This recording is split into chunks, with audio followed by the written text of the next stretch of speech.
Pemirsa, balap liar marak di bulan puasa di Makassar, Sulawesi Selatan ditindak tegas oleh polisi. Geng motor beradu cepat di jalan raya meresahkan pengguna jalan.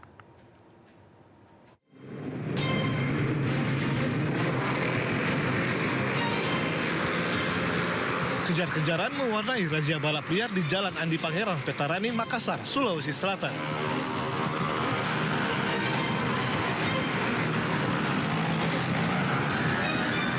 Aparat Polsek Panakukang menangkap 2 pelaku balap liar yang menggunakan motor tanpa plat kendaraan dan knalpot brong. Pada bulan Ramadan, Jalan Andi Pangerang, Petarani, dan wilayah Panakukang kerap menjadi arena balap liar yang meresahkan masyarakat yang beribadah dan melintas di lokasi. Polisi akan menindak tegas para pelaku yang kedapatan menggelar balap liar. Kiras motor tersebut brong, kemudian tidak memakai plat, tidak terpasang kaca spion, dan ada beberapa yang bentuknya racing. Nah, selanjutnya kami akan lakukan pembinaan kepada orang-orang yang memakai motor tersebut untuk tidak mengulangi kembali. 2 motor milik pelaku balap liar disita di Mapolsek Panakukang. Selain sanksi tilang, polisi baru akan membebaskan motor pelaku usai perayaan Idul Fitri mendatang. Dari Makassar, Sulawesi Selatan, Muhammad Nurbone, iNews melaporkan. Lalai menerobos lampu merah, pengendara ojek online menabrak pengendara sepeda motor di Menteng, Jakarta Pusat. Korban pun tewas usai terpental dari sepeda motornya.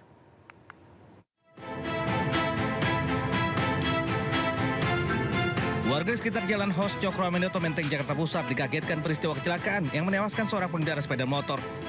Usai diidentifikasi, jasad korban kemudian dievakuasi petugas ke kamar jenazah Rumah Sakit Cipto Mangunkusumo. Sebelumnya kecelakaan terjadi saat korban melaju dengan kecepatan tinggi bertabrakan dengan ojek online yang membawa penumpang. Diduga ojek online menerobos lampu merah di perempatan. Akibat kecelakaan itu pengendara motor terpental dari kendaraan dan tewas seketika. Penumpang ojol luka-luka sementara pengemudi ojol tak terluka. Kepada petugas yang mengaku gagal mengerem saat lampu merah menyala. Polisi kemudian membawa pengemudi ojol dan 2 sepeda motor yang terlibat kecelakaan ke unit Laka Lantas Satwil Jakarta Pusat. Dari Jakarta, Rani Sanjaya, iNews melaporkan. Pemirsa, pastikan kondisi kendaraan Anda tidak kelebihan beban. Di Labuhan Batu Selatan, Sumatera Utara berikut, tak kuat menanjak, truk berjalan mundur hingga terguling.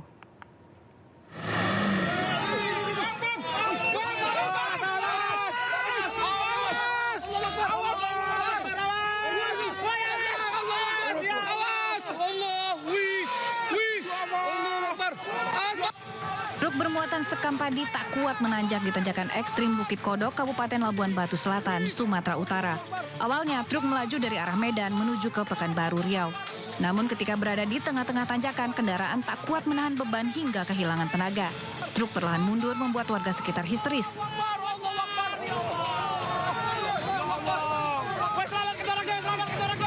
Sopir tak mampu mengendalikan kendaraannya hingga truk oleng dan terguling. Warga langsung mendekati truk dan mengevakuasi sopir yang selamat ke pos terdekat.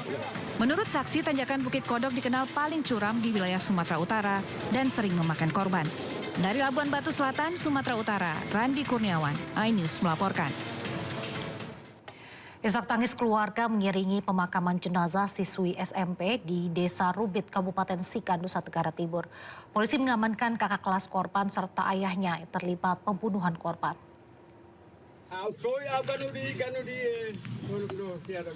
Ratusan warga dan keluarga mengantar saat jenazah korban akan dimakamkan di kampung halaman Desa Rubit. Keluarga tak menyangka korban tewas mengenaskan terkubur di pinggir kali. Polisi menangkap 2 pelaku yang terlibat kematian siswi SMP MBC OHE ini.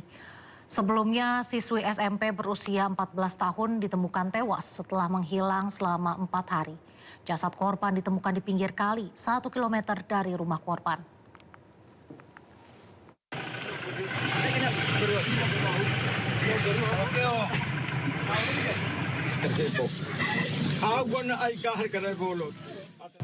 Orang yang kami amankan berarti orang yang mengetahui adalah orang yang pemilik rumah atau kepala keluarga dari rumah yang didatangi oleh korban terakhir kali.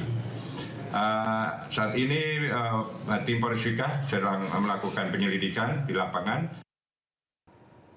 Pemirsa, seorang pengacara di Tangerang, Banten menjadi korban penganiayaan penagih hutang. Korban dilarikan ke rumah sakit sementara polisi masih memburu para pelaku.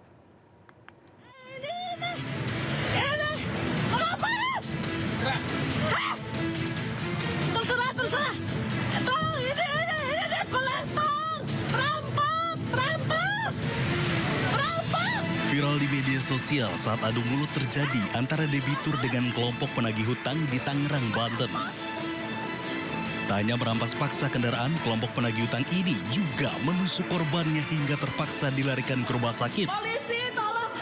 Ini suami saya ditusuk! Usai kejadian, istri korban dengan ditemani kuasa hukumnya mendatangi Mapolres Tangerang Selatan guna membuat laporan.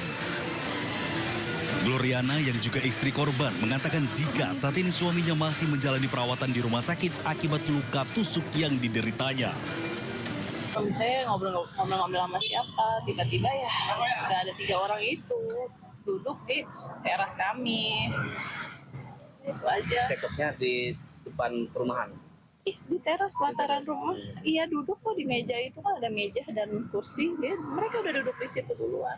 Ini memang menjadi perhatian kita untuk tetap kita ungkap agar menjadi terang, benderang untuk kasus yang sedang kami tangani.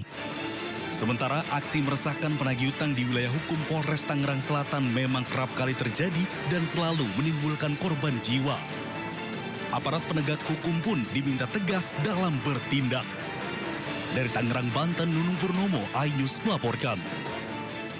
Hanya karena mematikan kompor saat majikannya masak, seorang asisten rumah tangga di Kabupaten Bogor, Jawa Barat dianiaya majikannya hingga babak belur. Polisi sudah menangkap pelaku dan telah ditetapkan sebagai tersangka.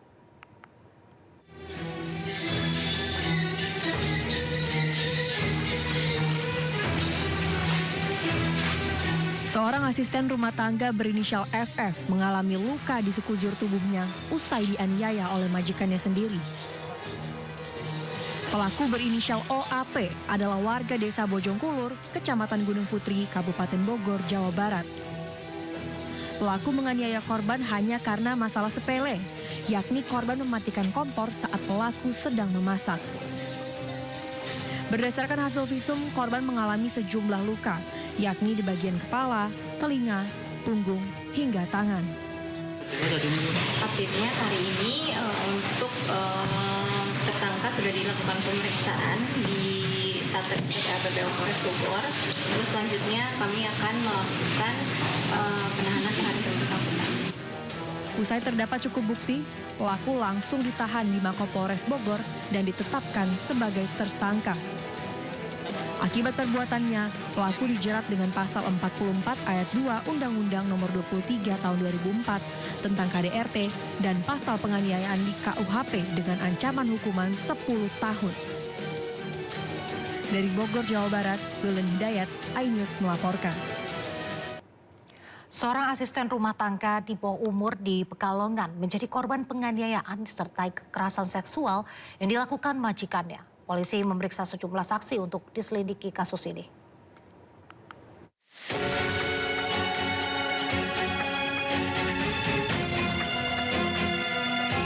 Nasib pilu menimpa seorang remaja putri berusia 15 tahun yang berprofesi sebagai asisten rumah tangga di Pekalongan, Jawa Tengah. Korban alami penganiayaan fisik dan kekerasan seksual berulang oleh majikannya sendiri. Kasus dugaan kekerasan terhadap anak di bawah umur ini mencuat setelah korban didampingi ibunya dan tim kuasa hukum dari ILBH Garuda Kencana Indonesia melaporkan peristiwa tersebut ke unit PPA Satreskrim Polres Pekalongan Kota. Berdasarkan keterangan kuasa hukum, korban alami penganiayaan sebulan setelah bekerja bersama majikannya yang merupakan dokter spesialis pada tahun lalu. Korban dianiaya sampai hilang kesadaran karena persoalan makanan.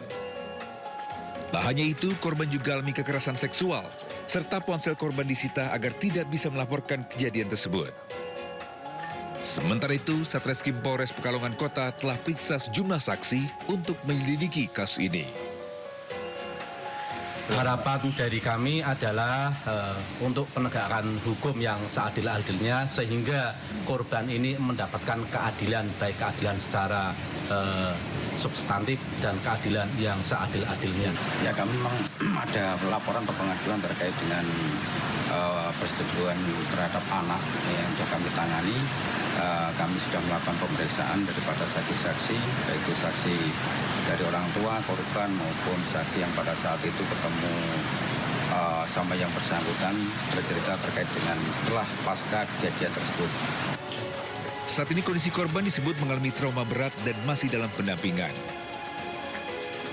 Dari Pekalongan, Jawa Tengah, Suryono Soekarno, iNews melaporkan. Pemirsa, ibu kandung Nizam, Lisnawati, melaporkan mantan suaminya Anwar Satibi dan ibu tiri Nizam berinisial TR. Lisnawati bahkan mengungkap kerap mendapatkan kekerasan saat mengandung Nizam.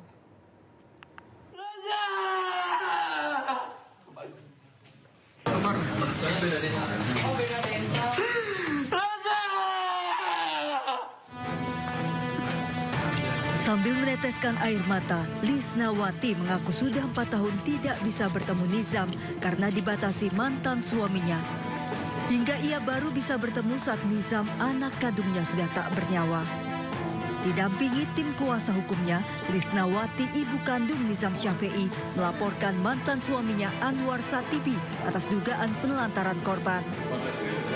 Ia juga mengaku selama menjalani rumah tangga dengan mantan suaminya mendapatkan perlakuan KDRT bahkan selama mengandung Nizam. Sering dipukul, sering dijambak gitu. Termasuk sama almarhum tidak Bu waktu itu? Enggak, kan masih bayi juga. Masih bayi. Waktu dalam kandungan juga, udahlah kamu meninggal sama anak saya, bawa motornya diabrut-abrutin gitu. Kuasa hukum Lisnawati menyebut Lisnawati kerap mendapat tekanan mental hingga trauma. Ya kan seperti apa KDRT-nya yang rambutnya diapain? Dipotong pakai golok. Dipotong pakai golok? Dipotong pakai golok. Iya, rambutnya dipotong pakai golok. Terus yang lain-lainnya lah, kan hal-hal yang lain-lainnya. Artinya bahwa akhirnya klien kami menderita trauma. Tak hanya mantan suaminya Anwar Satibi yang dilaporkan, Lisnawati juga melaporkan ibu tiri korban atas dugaan pembunuhan berencana. Ahli psikologi forensik Reza Indragiri mengingatkan polisi jika unsur terpenuhi, jangan segan menerapkan pasal pembunuhan berencana. Ingin mendapatkan harta? Ingin menguasai cinta dari suami? Atau apa? Kalau target, insentif, sumber daya, dan resiko dipastikan tersedia di kepala si pelaku, maka sekali lagi, kepolisian jangan ragu-ragu menggunakan pasal pembunuhan berencana terhadap pelaku. Hingga kini polisi belum menetapkan tersangka meski status kasus sudah naik tahap penyidikan. Dari Sukabumi, Jawa Barat, Budi Setiawan, iNews melaporkan. TR, ibu tiri Nizam Syafei, ditetapkan polisi sebagai tersangka. Pelaku menganiaya anak berusia 12 tahun ini sejak tahun 2023. Polisi akhirnya menetapkan TR, ibu tiri Nizam Syafei, sebagai tersangka. Dari hasil pemeriksaan, TR terbukti melakukan penganiayaan kepada Nizam sejak tahun 2023 lalu. Pelaku dijerat pasal tentang perlindungan anak dengan ancaman 15 tahun penjara. Polisi masih mendalami motif penganiayaan yang dilakukan TR. Ya? Pakai air panas. Sukabumi Satreskrim sudah menetapkan tersangka ya saudari TR yang merupakan ibu tiri. Ya, terhadap saudari TR sudah kita tetapkan jadi tersangka atas dugaan kekerasan baik fisik ataupun psikis. Terkait dengan penganiayaan yang diderita oleh korban anak NS, ini sudah terjadi beberapa tahun yang lalu. Seperti di tanggal 4 November 2024 itu pernah ada juga laporan, namun laporan itu sudah kita proses dan ada perdamaian. Dan itu tentunya akan kita dalami lagi, akan kita tindak lanjuti. Dan sebelumnya hasil dari keterangan korban NS pada saat di LP yang 2024, 2023 juga. Kita beralih ke kasus perdagangan bayi. Suami istri tega menjual anak kandung mereka yang baru dilahirkan 3 hari di Palembang, Sumatera Selatan. Pelaku menawarkan bayi mereka dijual seharga 52 juta rupiah di media sosial.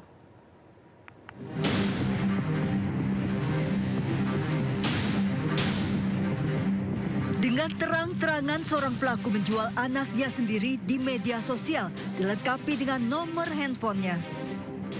Pria yang terang-terangan menjual anak kandungnya sendiri ini berinisial HA, usia 31 tahun, yang berhasil ditangkap anggota dari Subdit PPA Polda Sumatera Selatan. Polisi menangkap HA di sebuah parkiran tak jauh dari rumah sakit tempat istrinya melahirkan di kawasan KM7 Sukarami, Palembang. HA akan menjual anaknya seharga 52 juta rupiah pada 22 Februari.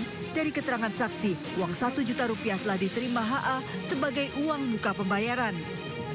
Kini pasangan suami istri tersebut masih menjalani pemeriksaan di Mapolda Sumatera Selatan. Modusnya yaitu adopsi anak dengan imbalan uang.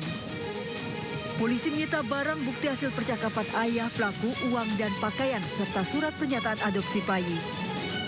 Dalam penjualan bayi ini, sang ayahlah yang paling berperan dalam rencana penjualan bayi. Sementara motif menjual bayi adalah faktor ekonomi, namun polisi masih mendalami lebih lanjut perkara menjual bayi ini.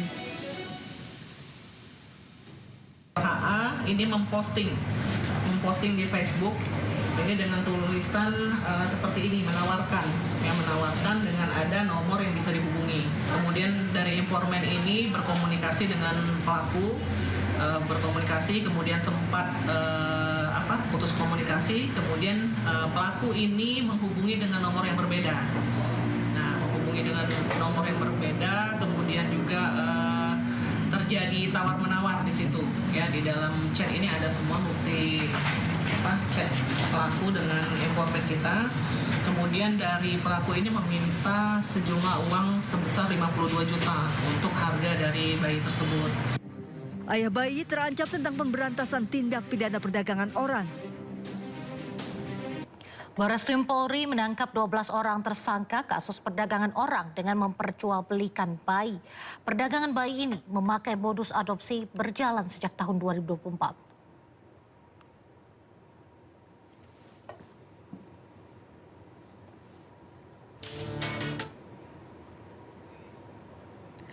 Sepanjang tahun 2022 hingga 2025 tercatat 91 kasus dengan total 180 anak yang diduga menjadi korban perdagangan orang. Mereka memperjualbelikan bayi melalui media sosial seperti TikTok dan Facebook serta dibarengi dengan modus adopsi anak. Praktik perdagangan bayi tersebut terjadi di sejumlah wilayah, diantaranya di Jakarta, Banten, Yogyakarta, hingga Bali dan Papua. Saat ini terdapat 7 bayi yang berhasil diamankan dan masih dalam proses asesmen oleh Kementerian Sosial. Pada tanggal 21 November 2025 tentang tindak pidana perdagangan orang dengan modus memperjualbelikan bayi yang terjadi di wilayah Jakarta, Banten, Yogyakarta, Jawa Barat, Jawa Tengah, Jawa Timur, Sulawesi Selatan, Jambi, Bali, Kalimantan, kemudian Kepulauan Riau dan Papua, dan telah ditetapkan sebagai tersangka sebanyak 12 orang yang terdiri dari 8 orang dari kelompok perantara dan 4 orang dari kelompok orang tua. Kemudian modus operandinya yaitu dengan menggunakan medsos, dalam hal ini adalah TikTok, Facebook dan semacamnya. Kemudian barang bukti sudah tergelar di hadapan rekan-rekan media, yaitu berupa 21 unit handphone, kemudian 17 buah ATM, 74 dokumen dan 1 tas perlengkapan bayi. Kemudian dari keterangan tersangka, jaringan ini telah melakukan aktivitas penjualan bayi secara ilegal sejak tahun 2024 dengan pendapatan ratusan juta rupiah.